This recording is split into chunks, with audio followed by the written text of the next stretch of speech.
Welcome back to Master Your Marriage, and we're so glad that you're here. And we're glad Robert is back this week. Last week I was here alone. And then we've been gone for the last week together. We've been on a vacation to St. Martin in the Caribbean, and we just got back, and we might sound a little funny today. Yeah, I mean, it was a great trip, and with all long trips, sometimes you end up getting an extra gift, and I think we got the gift that stayed with us. We picked up a cold, probably on the airplane. I'm just going with my body did not want to come home, and it wants me to take it back to St. Martin. Yeah, I think it'd probably heal us up if we went back there. I think it totally would. Yeah. Well, last week we started a conversation that a lot of you told us hit pretty hard. We talked about contempt, and we looked at Arthur Brooks's book called Love Your Enemies.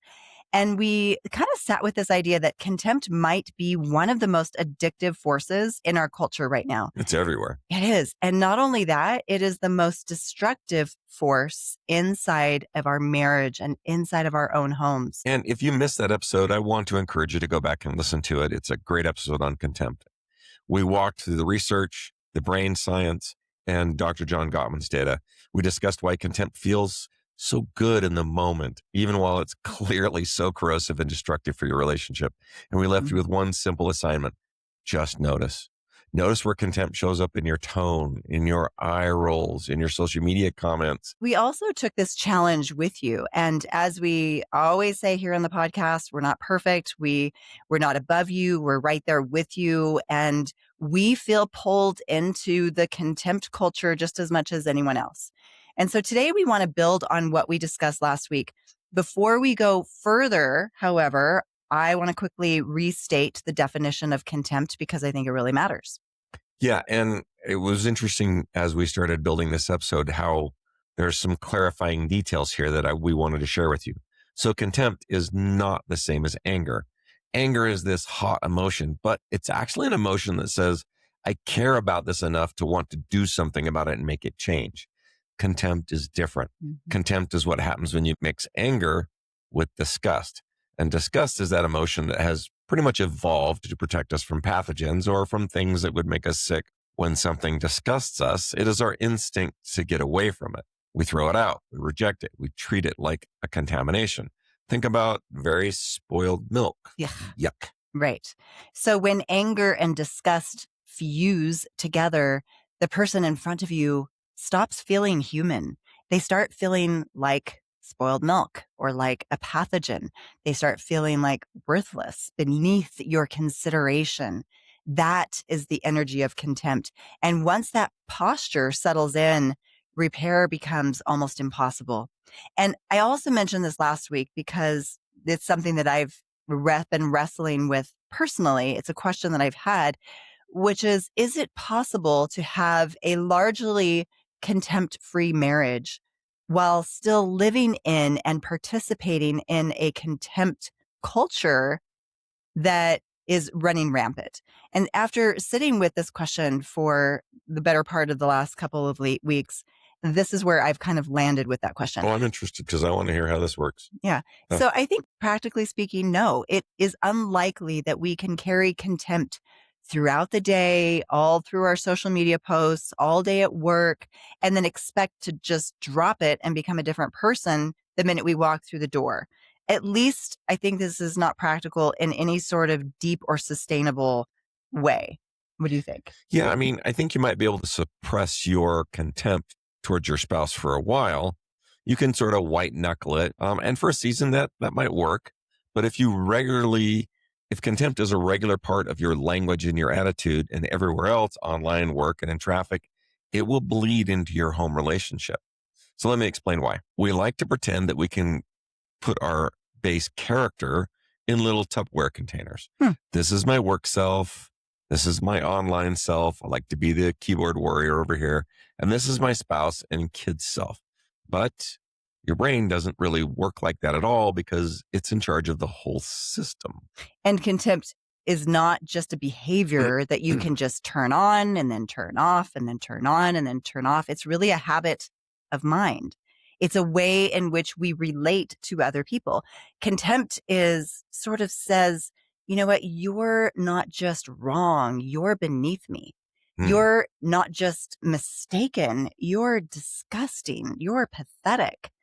right? And if that's your go-to posture towards people, towards the idiot drivers on the road or your coworkers that you're rolling your eyes about, then your brain is practicing contempt all day long. Every time someone frustrates you, you tell this story in your mind, like, those people, they're just such idiots. And that script that you're rehearsing says, when I feel threatened or when I feel annoyed by someone, I can just dehumanize them a little bit. Yeah, and this script doesn't magically disappear when you walk through the front door or the garage door of your house to see your spouse. That's actually not how habits work. And even if you're keeping contempt out there, your spouse is still living in the atmosphere that you've created. I love what Charlotte said just a little while ago, the energy of contempt. Mm-hmm. Because it really is. And I'm not a guy that's talking about like this energy or that energy, but contempt has an energy. Mm-hmm. Your family, they hear how you talk about other people, how you talk about your boss, how he's such a jerk or he's an idiot, or how you talk about your extended family, like maybe how I talked about my mother-in-law at times, right?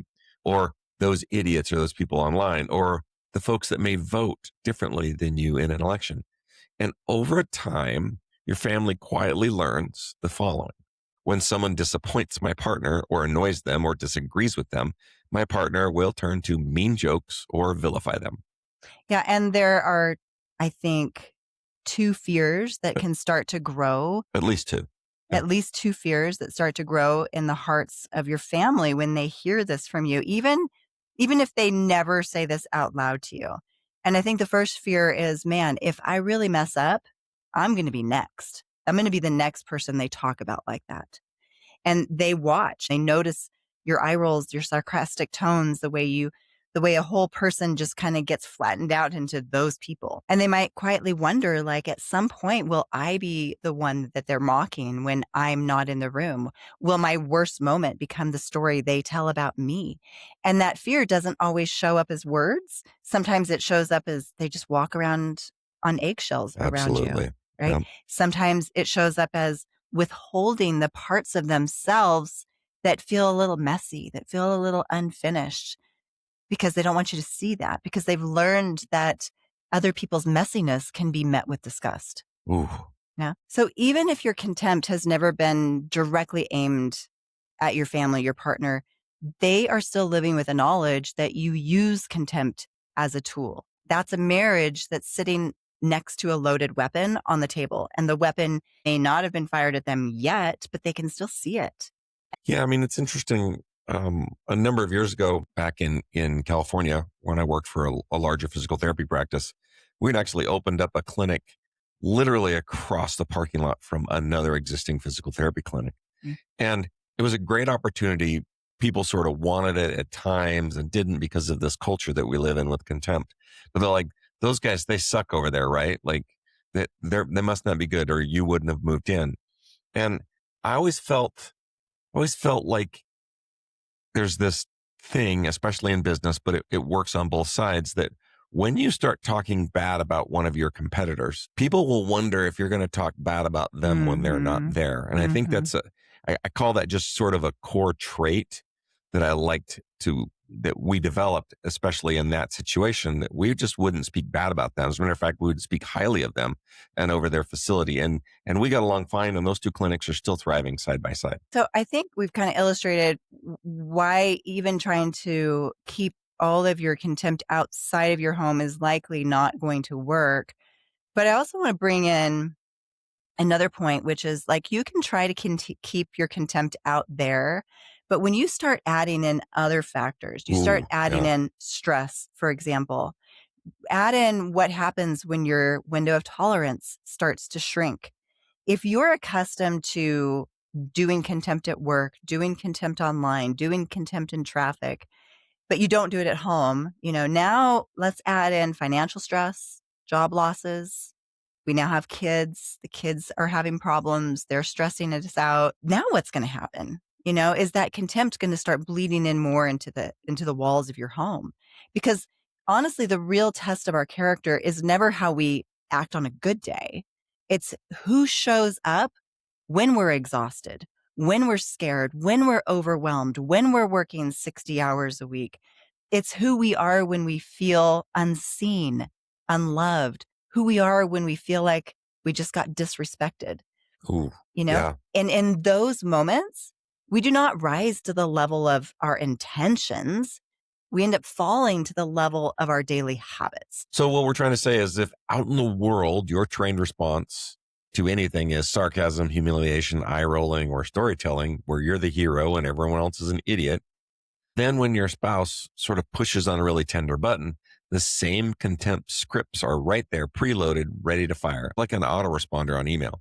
I think about, we used to have this phrase when we were younger. I used to have this thing that I said that, like, if I ever get to this point in my day where I feel like I'm surrounded by assholes, then I needed to look in the mirror because the asshole was staring at me. Right. It was me. So I like to just use that in general. Like, if you ever get to the point where you're just completely frustrated with everyone around you, it's really you that tends to have the problem. And for me, and I'll just give cold plunging another plug here.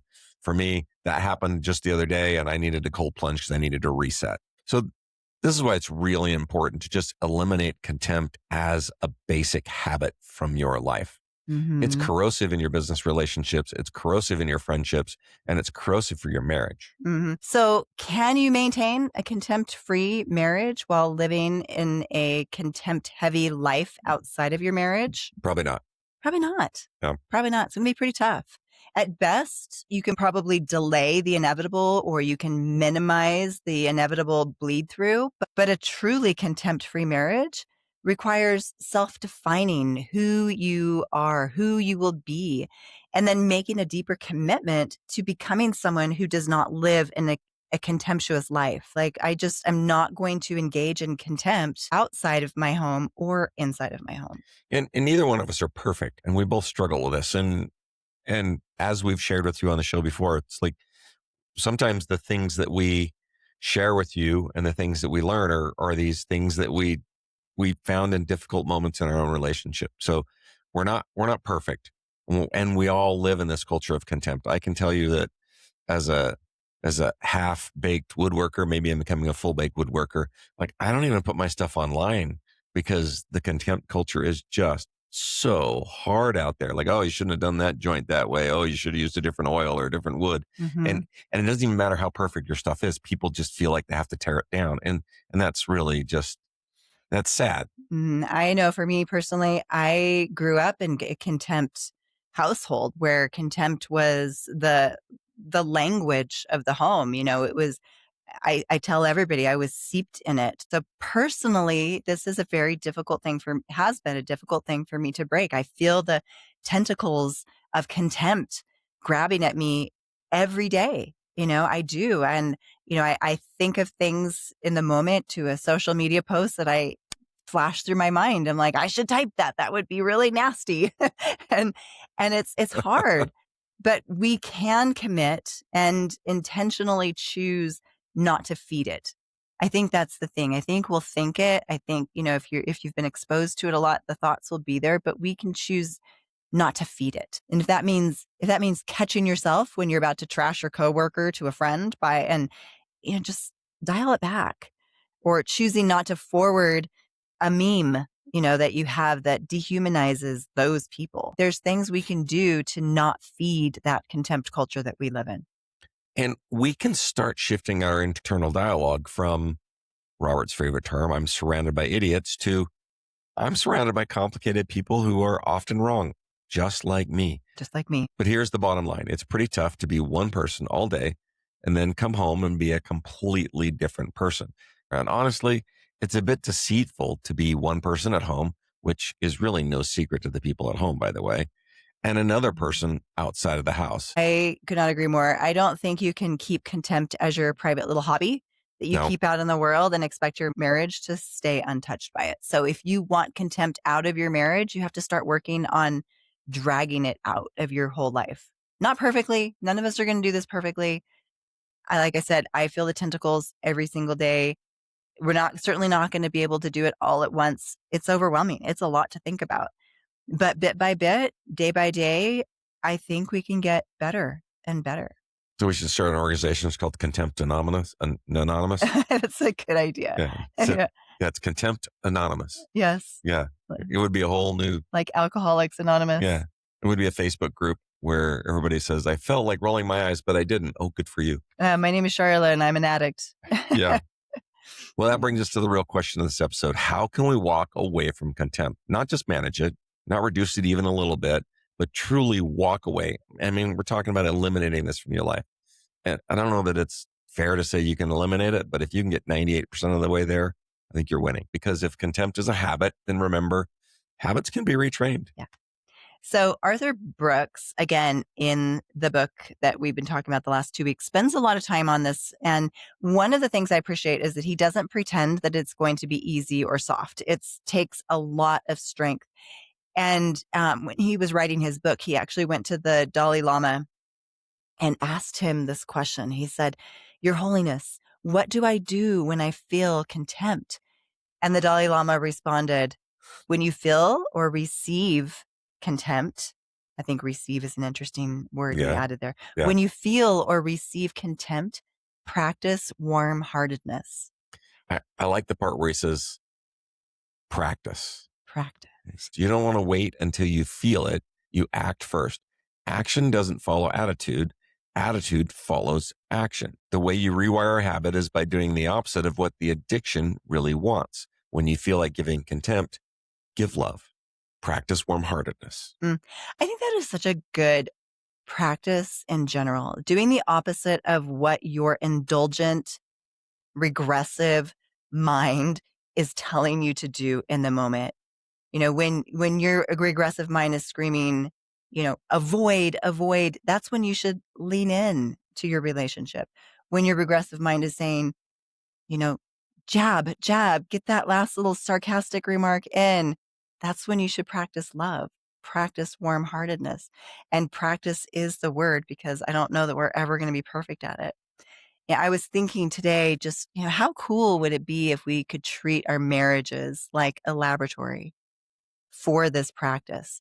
I really think our home is where the real training happens. It is. If we can learn to walk away from contempt with the person who knows us best, the person who can push our deepest buttons, then I think we have a much better chance of carrying that into the rest of our life. But then the reverse of that is also true, isn't it? The habits that we practice outside the home are either going to support or sabotage what we're trying to build at home.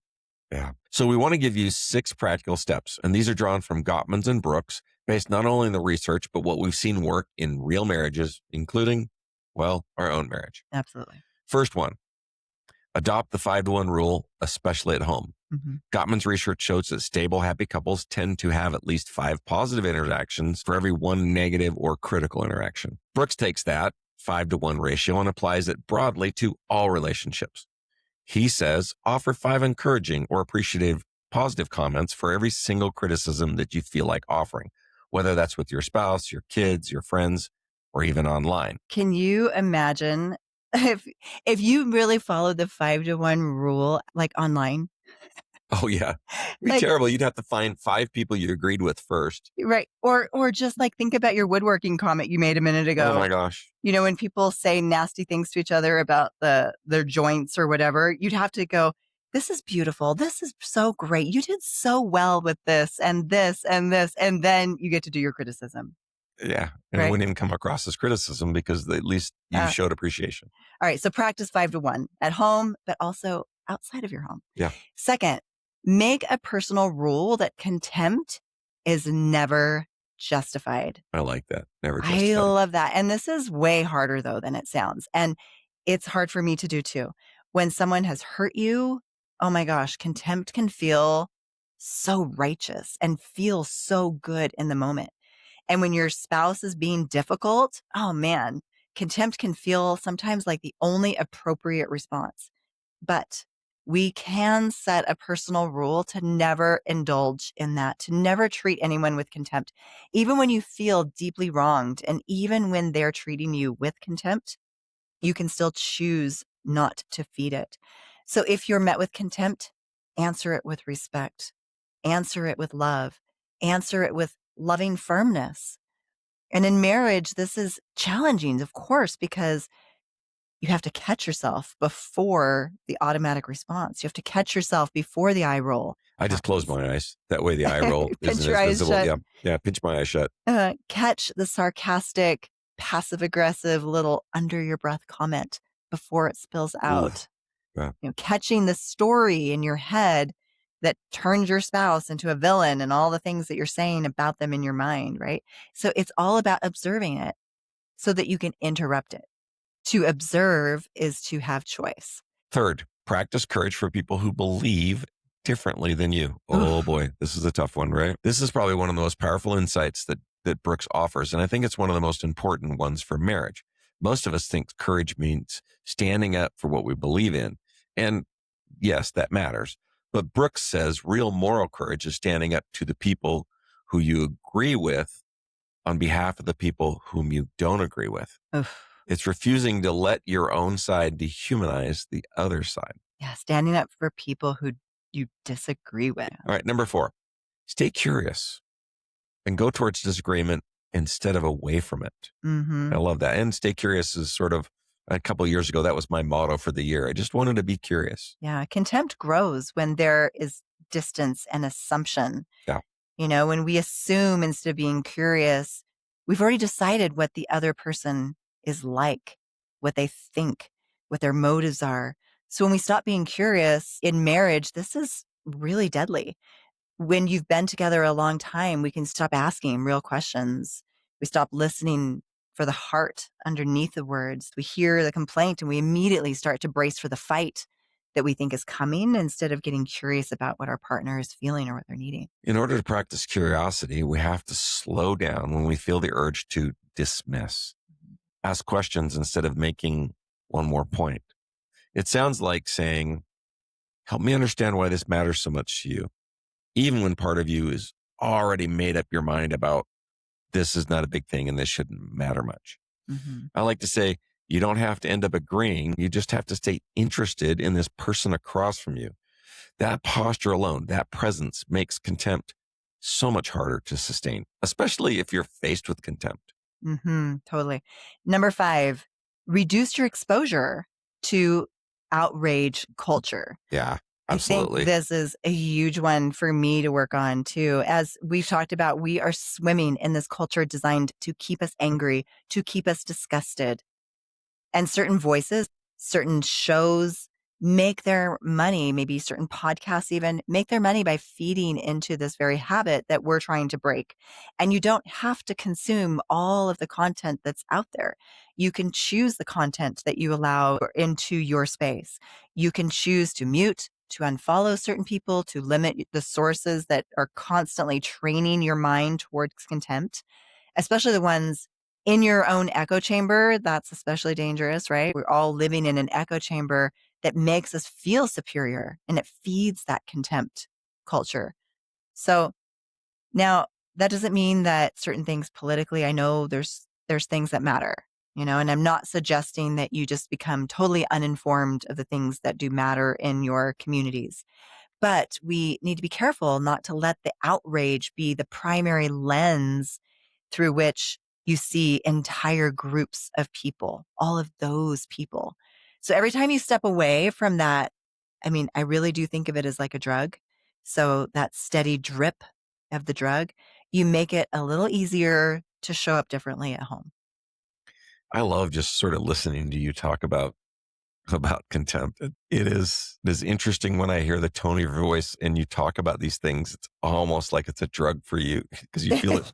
Sorry, well, You feel it pulling you back, and that's where I came up with the Contempt Anonymous. I thought that was interesting. Yeah. All right, number 6.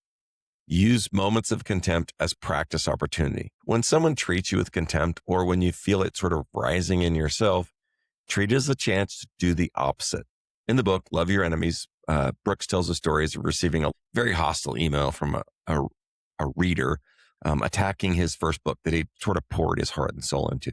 And his first instinct was the usual set of options, either ignore it or insult the guy back. Your grammar sucks, whatever, right? Instead, he wrote back and thanked the person for the time that they had spent reading his book and even thanked them for their comments. Literally. Because I think, he said, It was interesting. He said, I wrote this book. I didn't think anybody would read it. So on one hand, even though he was like hurt that the person criticized his book, he was also at the same time just happy somebody Yeah. read it. So he thanked him for reading it. Hey, he's like, thanks for reading the book, even though you trashed it. Literally minutes later on email, the man replied and then invited him to meet for dinner. That one gesture of warm-heartedness sort of shifted the entire conversation between these two people. Yeah. And of course, in marriage, the stakes are so much higher, right? It's not just a random stranger that you've never met. This is your spouse. So maybe it's the sharp comment that comes out when you're tired. Maybe it's the flash of disgust when your spouse handles something in a way that upsets you, triggers you. Maybe it's the urge to rehearse the story again of how stupid they are and unreasonable they are. Those are those moments, those exact moments when the old habit wants to run the show, wants to be indulged. And they are also the exact moments where you get to practice something new. You get to pause, you get to notice the contempt rising, and you get to choose a different response. Even a small change, just choosing a change of tone, a softer, gentler tone, a question, a curiosity question instead of an accusation. Every time you do that, you're rewiring something. You're rewiring that indulgent behavior that you automatically want to do with something better. And you're training and teaching your brain that there is another option. There is another way here. Now, I know what some of you are thinking. So we probably need to say this. None of this is about becoming a doormat at all. Right. Warm-heartedness does not mean agreeing with everything or never having any boundaries. Right. It means refusing to treat another human being as worthless, even when you're angry, even when you're hurt, even when you're sure, absolutely dead sure that they're wrong. You can still practice loving firmness and truth. You can still hold a firm boundary, and you can still disagree strongly with people that you don't like. You just don't get to dehumanize them while you're doing it. Exactly. Every time you practice this in your marriage, you are not only protecting your relationship, you are becoming a different kind of person, a person whose kindness is more stable, a person your spouse can feel safe, truly safe around and be themselves around, a person who is slowly starving the addiction instead of feeding it. Now, you're not going to do this perfectly. The goal is not perfection. The goal is a change in direction, a little bit better on purpose over time. Exactly. So this week, pick one of these practices and try it deliberately. Maybe it's the 5-to-1 ratio with your spouse. Maybe it's catching yourself before you trash someone in a conversation. Maybe it's defending the dignity of someone who isn't in the room. Start small. Stay consistent, right? Let your marriage be the laboratory where you learn how to walk away from contempt. Well, I think that's a wrap. Thanks for listening today. If this conversation has been helpful, we'd love it if you'd share it with someone who needs it. And as always, be kind to each other, put each other first. It's the small things done often that create the biggest impact. Until next time.